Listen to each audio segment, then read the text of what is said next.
अस्सलामुअलैकुम। उम्मीद करता हूँ कि दोस्तों आप सब खैरियत से होंगे। ट्रांसफ़र ऑफ प्रॉपर्टी की एक और लेक्चर के साथ आप लोगों की खिदमत में हाजिर हूँ। इस लेक्चर में हम सेक्शन 39 डिस्कस करेंगे। सबसे पहले मैं यहाँ पर एक छोटा सा रिक्वेस्ट आप लोगों से करूँगा कि अभी तक अगर आपने हमारे चैनल को सब्सक्राइब नहीं किया है, kindly go head and subscribe. इसके साथ साथ बेल आइकन को भी दबा दें। इसके अलावा इस वीडियो की डिस्क्रिप्शन में हमारे ब्लॉग का आप लोगों को लिंक मिलेगा, उसको भी आप विज़िट करें, वो भी आप लोगों के लिए हेल्पफुल रहेगा। तो चलिए जी, आज सेक्शन 39 डिस्कस करेंगे। Transfer of property where third person has right of maintenance और the benefits of the property, यानी किसी ऐसी प्रॉपर्टी का इंतकाल, ट्रांसफ़र, जिस पर किसी थर्ड पर्सन का जो है राइट बनता है, यानी उस प्रॉपर्टी के बेनिफिट्स पर, यानी मेंटेनेंस का राइट बनता है उस, यानी प्रॉपर्टी के बेनिफिट से जो यानी बेनिफिट्स, जिस प्रॉपर्टी से बेनिफिट्स अराइज होते हैं, वहाँ उन बेनिफिट्स में किसी बंदे के मेंटेनेंस का राइट बनता है। तो फिर उसकी, यानी क्या अगर उस प्रॉपर्टी को ट्रांसफ़र करने से वो मेंटेनेंस राइट बरकरार रहेंगे या वो ख़त्म हो जाएंगे, उस पर हम नज़र दौड़ाते हैं आज। तो सबसे पहले बात यह है कि भाई, जिस तरह हमने यानी लॉ ऑफ गिफ्ट में पढ़ा था कि he who accept the benefit of something must also accept the burden of that thing, यानी अगर आप कोई चीज़ ट्रांसफ़र कर रहे हैं, अगर कोई आप प्रॉपर्टी ट्रांसफ़र कर रहे हैं, अगर उस पर कोई बर्डन है, वो भी आपने कबूल करना है, वो भी उस बायर ने कबूल करना है। अगर मेरे पास प्रॉपर्टी है, अगर उस पर कोई बर्डन है, वो मैं आपको ट्रांसफ़र कर रहा हूँ, आपने उसके ऊपर उन बर्डन को भी यानी कबूल करना है। आप ऐसा कर नहीं सकते कि बर्डन को छोड़कर यानी सिर्फ प्रॉपर्टी को एक्सेप्ट करें, ऐसा आप नहीं कर सकते।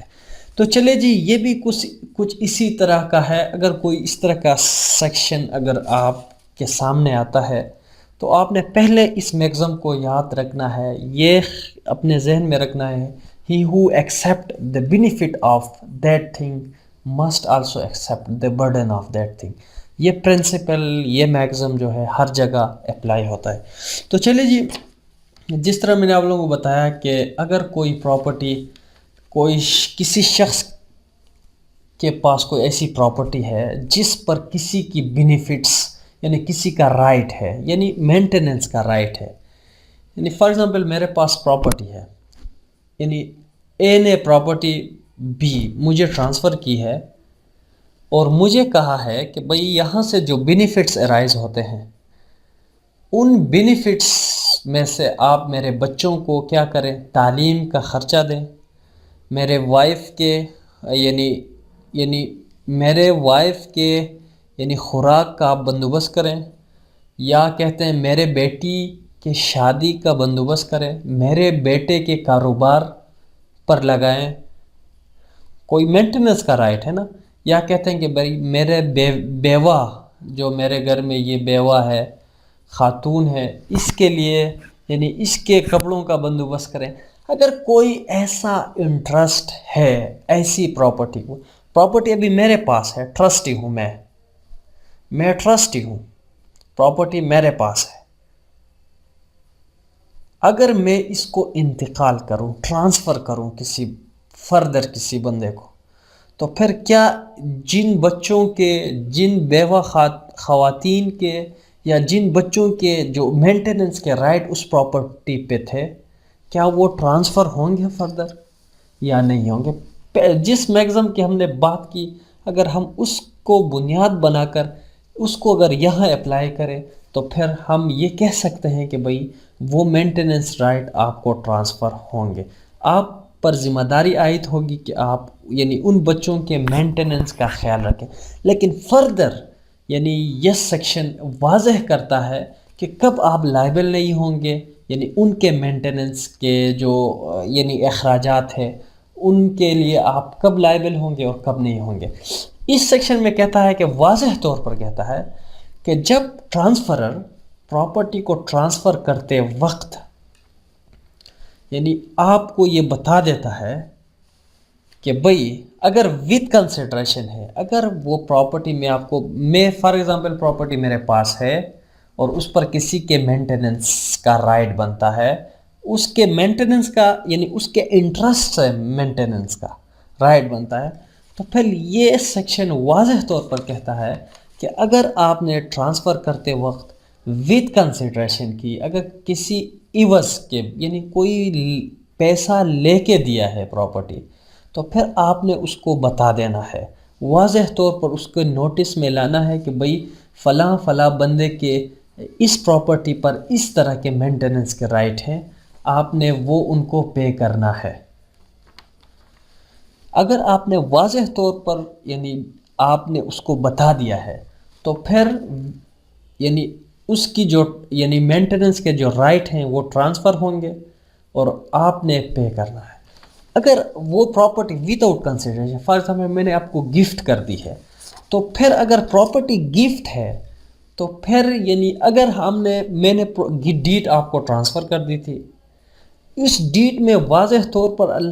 اگر لکھا گیا ہے کہ بھئی یعنی اس ڈیٹ میں فلاں فلاں بندے کے مینٹیننس کے رائٹ ہیں، یعنی اس پراپرٹی پہ فلاں فلاں بندے کے یعنی مینٹیننس کے رائٹ ہیں، تو پھر جو ہے یہ کنسٹرکٹیو نوٹس تصور ہوگا، یعنی یوں تصور ہوگا کہ بھئی وہ رائٹ آپ کو ٹرانسفر ہو گئے ہیں۔ اگر property with out consideration with consideration ہے لیکن میں نے آپ کو نوٹس نہیں دیا ہے، تو تب کیا ہوگا، یعنی وہ مینٹیننس رائٹ ٹرانسفر نہیں ہوں گے، میں لائبل ہوں گا، آپ لائبل نہیں ہوں گے۔ اگر آپ مینٹیننس پے نہیں کریں گے تب بھی آپ کو کوئی مسئلہ نہیں ہوگا، وہ میرے سے پوچھے گا کہ بھئی آپ نے یعنی وہ میرے مینٹیننس کے جو رائٹ ہیں وہ مجھے دے دیں۔ اگر میں نے ود آؤٹ نوٹس آپ کو ٹرانسفر کی تھی تو پھر جو ہے میں لائبل ہوں گا۔ تو چلیے جی، یہاں پہ ایک بات ذہن میں رکھیں کہ اسلام یہ ہندو لاس میں جو ہے اس کا کنسیپٹ ہے، اگر ویڈو ہے یعنی بیوہ عورت ہے اس کے لیے جو مینٹیننس کا رائٹ ہیں، بیٹی ہے اس کی شادی کے لیے اگر مینٹیننس کا رائٹ یعنی کسی پراپرٹی پر رکھا گیا ہے، اگر بیٹا ہے اس کے کاروبار کے لیے رکھا گیا ہے یا کسی اور بندے کے لیے رکھا گیا ہے، تو پھر آپ نے یعنی وہ مینٹیننس رائٹ ٹرانسفر ہوں گے ان دو صورتحال پر، ود آؤٹ کنسیڈریشن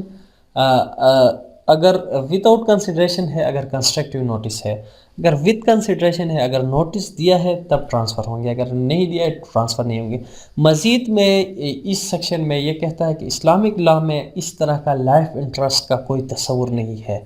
ہاں، اگر آپ یعنی پاکستانی لا کے مطابق ٹی پی اے کے مطابق اگر کوئی آپ ایسا انٹرسٹ کریٹ کرنا چاہیں تو آپ کر سکتے ہیں، وہ منع نہیں ہے، انڈر ٹی پی اے آپ کر سکتے ہیں، آپ ایسا انٹرسٹ کریٹ کر سکتے ہیں، ایسے مینٹیننس کسی کے لیے آپ رکھ سکتے ہیں۔ تو امید کرتا ہوں کہ دوستوں آج کا جو لیکچر ہے آپ لوگوں کو پسند آئے گا، پسند آئے لائک ضرور، اگر نہیں ہے ڈس لائک بھی کر سکتے ہیں، چینل کو ضرور سبسکرائب کریں۔ مجھے دیجیے، بہت سارا خیال رکھیے، اللہ حافظ، بائے بائے۔